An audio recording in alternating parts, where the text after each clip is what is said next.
but fire won't work.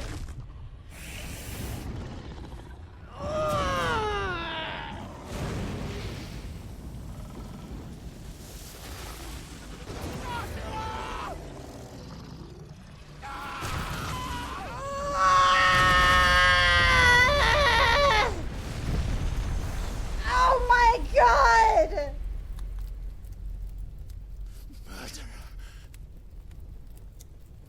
I'll kill you! I'll fucking kill you!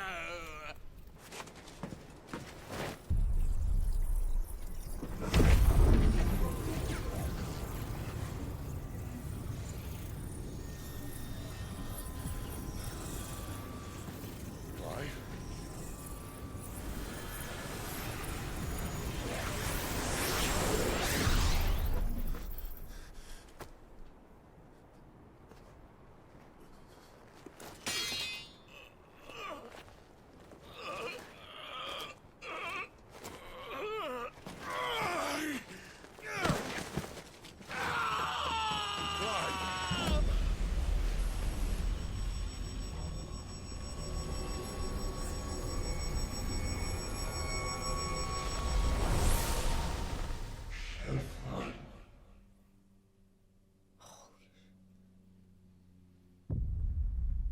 Thank you for what?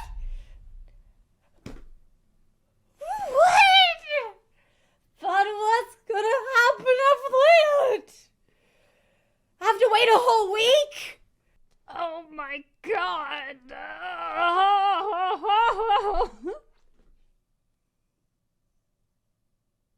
We gotta wait 10 days. That was the most intense demo I have ever played in my life. This thing grabs you by the balls, or by the ears rather, and it just does not let go at all. That was the thing that was so fucking good about Shadowbringers, by the way. Shadowbringers was a fantastic experience because the minute you get in there, like day one, it's just like lays it on you how screwed up this world is, and it does not let you forget it the entire time. Like, you are just fully immersed in what's happened. Oh man, I felt like I wasn't even breathing for the past like 20 minutes. It's just like one thing after another after another. It is incredibly brutal. You see people's heads roll. Like, you see his dad's head just rolls. You see, like, out of nowhere, these handmaidens also just got cut down right where they were.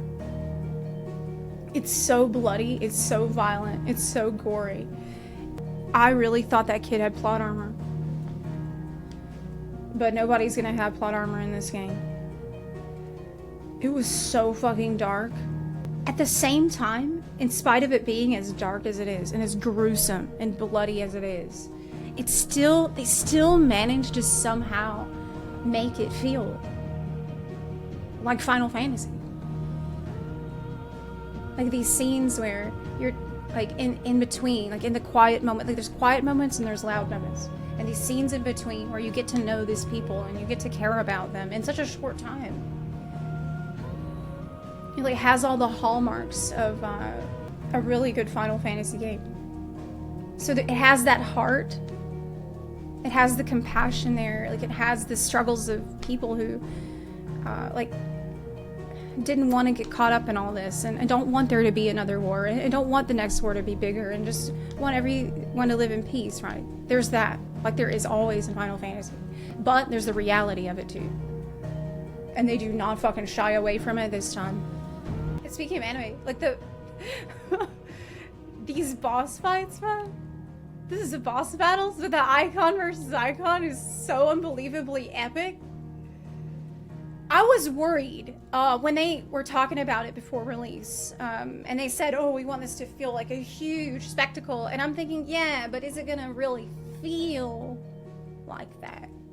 Is it just gonna feel like all flash and all pretty lights, and you're not gonna feel like the impact of a icon hitting another icon, because it's hard to do. That's really difficult to pull off. Or will you care? Will you be immersed? Will you be invested piloting some huge icon? Like, why would you feel? But you fucking do, because the places they're so smart with where they put these big battles, because they like prepare you emotionally. They get you in the right mood for the battle that is about to come. They make sure that it is like you are pissed. They make sure that through the story you are going to get so pissed off that you will give it your all. Though I have to admit that with the case with the icon, the Ifrit versus the Phoenix battle, it was honestly a little too fun because we're having the time of our lives in this battle. I'm like laughing, like, wow, this is so much fun. But then you go right back into like the horrific situation from before, and you're like, wait. He's gonna be okay, right? I don't think he's gonna be okay. But I wasn't sure yet, because I wasn't sure yet how hard they're gonna go. I didn't know how brutal it was gonna be. So I didn't fully believe yet that things would be as bad as my worst fears. I feel like this game is gonna be a console seller. It's worth, well, I don't know if I can say that from just a demo, because it is just a demo after all, but I can say with reasonable certainty that it would be worth it to get a PS5 for this game. The demo is absolutely stacked. There's so much content in it. The battle content was extremely fun once I learned how to actually play the game. One thing that I really like about the combat is that they said that there is pretty much infinite combinations that you can do to take down enemies with. They can't even really predict what kind of combos you will come up with. It is just there's gonna be a shitload of variety in the playstyles that people will be able to build, and that's really fun. So far, I think my favorite is Titan with his One Punch Man giant fist. Another thing that I would want to say about the combat is like these cinematic moments that happen really I think they contribute a lot to helping the fight feel like this huge, momentous event that even if you're playing on a lower difficulty, you're gonna get to experience like the epic feel of dodging at the perfect time, or having a counterattack at the perfect time. Like, everyone will be able to experience that through the cinematic thing that comes up every once in a while. And I think this is going to help every fight feel really good, no matter who you are, no matter how hard it actually is. It's not intrusive too. It just feels like these things come up at a natural point in combat, to the point where you know when it's about to come. They have planned it out so well, they scripted it so well, that you can already get a sense for when you will need to dodge, because you know it's coming and you're like already getting ready for that moment. You're gonna press it, like jump out of the way, and it feels amazing. It's like the expectation and the payoff that happens throughout all these fights has been just great. It's been really, really enjoyable. Yeah, the game is great. The game is Game of the Year contender. Everybody's gonna love it.